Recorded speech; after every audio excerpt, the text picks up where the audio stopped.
Okay, guys, today I'm going into the TVD universe. That is the Vampire Diaries universe. That comprises of three very very popular series. That is first the Vampire Diaries. That was the first one. And the second one is the originals, and the third one is the spin-off, final spin-off, which is Legacies. So today I'm going to be counting down for my top 5 villains in this particular series. Picking my number 5. My number 5 is going to be the Necromancer. This is one of the villains in the Legacy series. I don't know if any of you remember the Necromancer. He was someone, he had the power to bring dead people back to life. So I don't know if you remember him, so he's my number 5.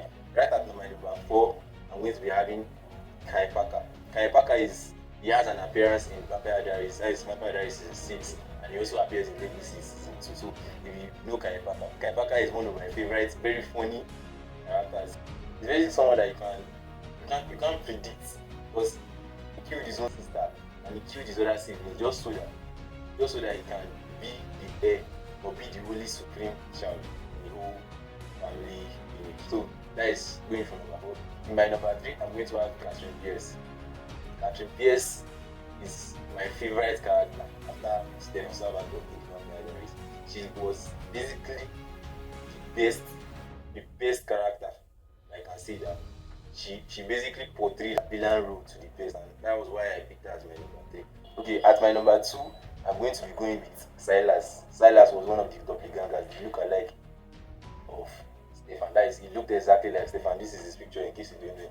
So he's going at my number 2. He's a very, very manipulative character, so he's going at my number 2 villain.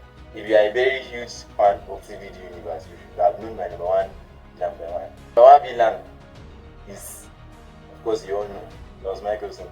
He's the main villain in Vampire Diaries. I can say, okay, he perfectly played his villain role to the highest of his potential. He was so good in that particular series that they had to give him his own spin-off or a new series, which is now the origin. So this is counting out my number 5 to my number 1 villains.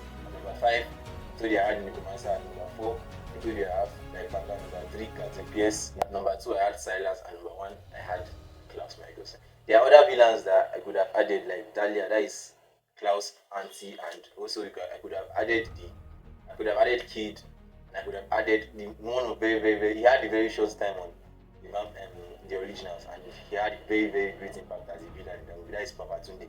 But I'm not putting him into the top 5 debate because I feel we didn't see that much of him. These are my 5 top TVD villains. Thank you for watching. Don't forget to like, follow, and watch out for my next video.